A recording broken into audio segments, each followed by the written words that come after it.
Jacob was happily tapping away on his phone, completely unaware of Sophie standing behind him and staring with insecurities brewing in her heart.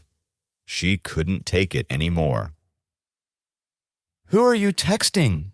asked Sophie, while trying to get a peek at his phone. Jacob was so immersed in texting that he didn't hear her and moved his body away when he felt her getting closer.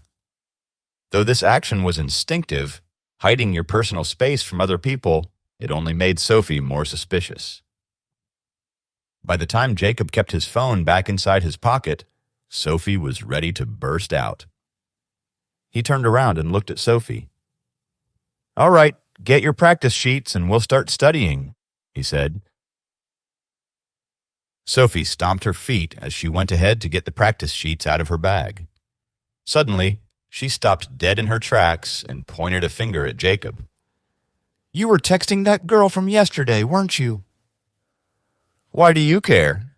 Jacob said playfully and dabbed her nose. He was supposed to be teaching her, but sensing a hint of jealousy in her question made him ecstatic.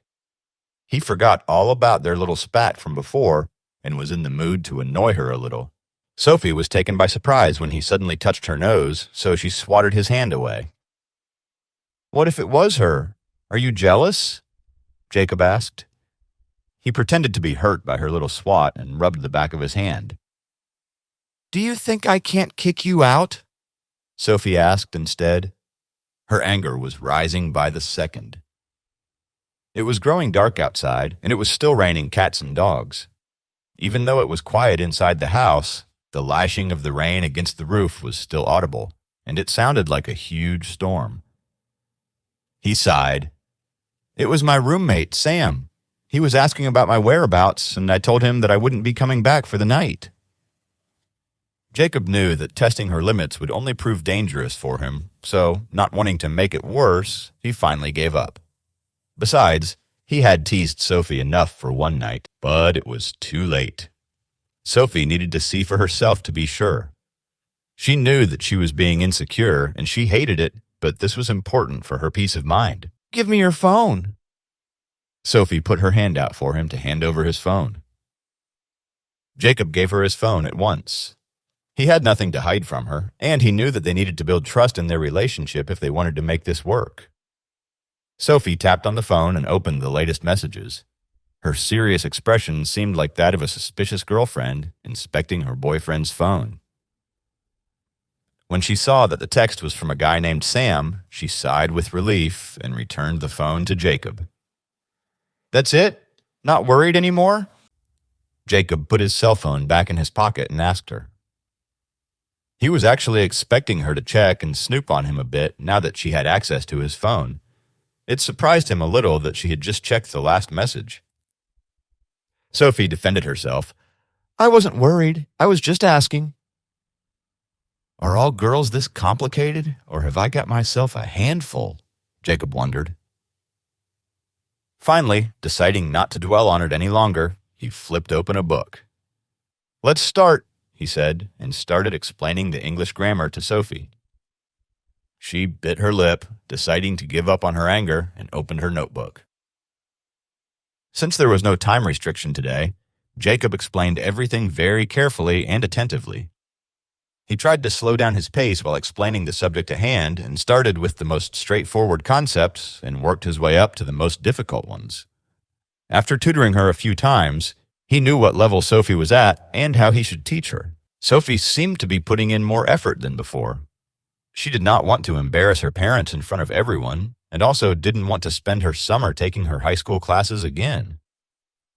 She propped up her chin with her left hand as she memorized and processed the concepts at the same time. She was concentrating on the sheet in front of her. "She's looking so pretty today," Jacob thought to himself as he sneaked a peek of her face. Sophie started to blank out gradually. Her attention span had always been limited when it came to boring things like studying. Her gaze moved to Jacob's face. Sitting so close to him on her bed, she could see the finer details of his face. She looked into his bright blue eyes and kept listening to the words coming out of his mouth. However, she felt slightly dazed. His soft hair was slightly moist from his bath earlier, and they fell messily on his forehead. Compared to his dry, combed hair, the wet, messy hair made him look attractive. She felt a sudden urge to run her fingers through his hair, and just as she felt her hand go out of her control to do just that, she heard Jacob saying, "Hey, why didn't you write anything down?" Jacob waved his hand in front of Sophie's unfocused eyes as he noticed her staring at him blankly. Sophie recovered from her dreamland, blushed slightly, and said, Sorry, I zoned out." Jacob sighed helplessly. "We're learning the use of subject pronouns. Use it as the subject of a sentence. For example, it is my responsibility to look after you." "Oh, okay." Sophie wrote the sentence down, but didn't really understand, so she asked again, "What are subject pronouns?" "Have you been listening to me at all?" Jacob asked her with exasperation. He then took a deep breath and went on to explain the concept all over again. He was a bit annoyed.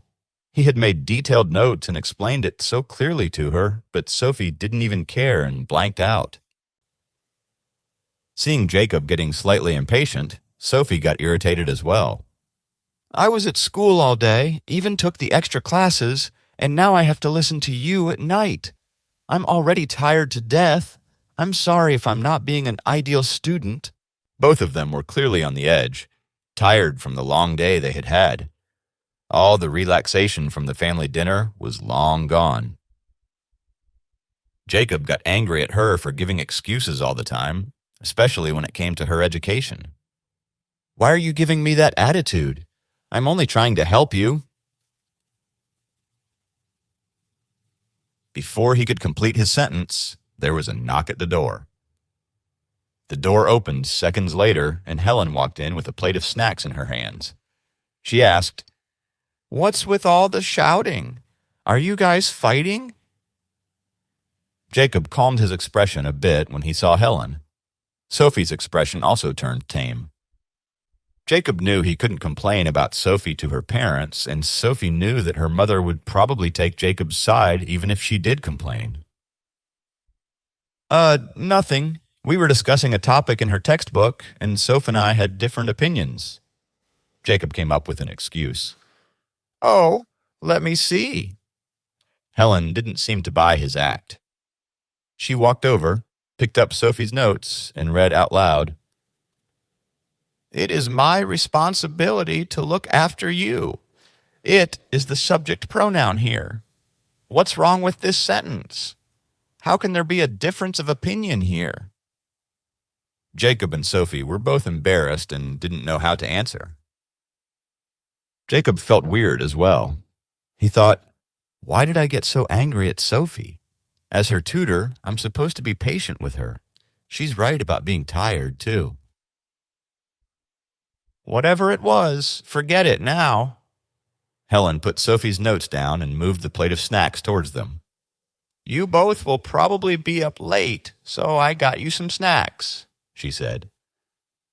"Thank you, Helen," Jacob said, thanking her for being so thoughtful. He then grabbed a slice of cake and started eating it.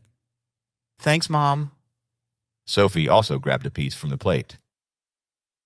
"All right, I'm not going to disturb you anymore. Study hard." Helen left the plate there and walked out with a smile. Jacob and Sophie looked at each other and felt a bit awkward.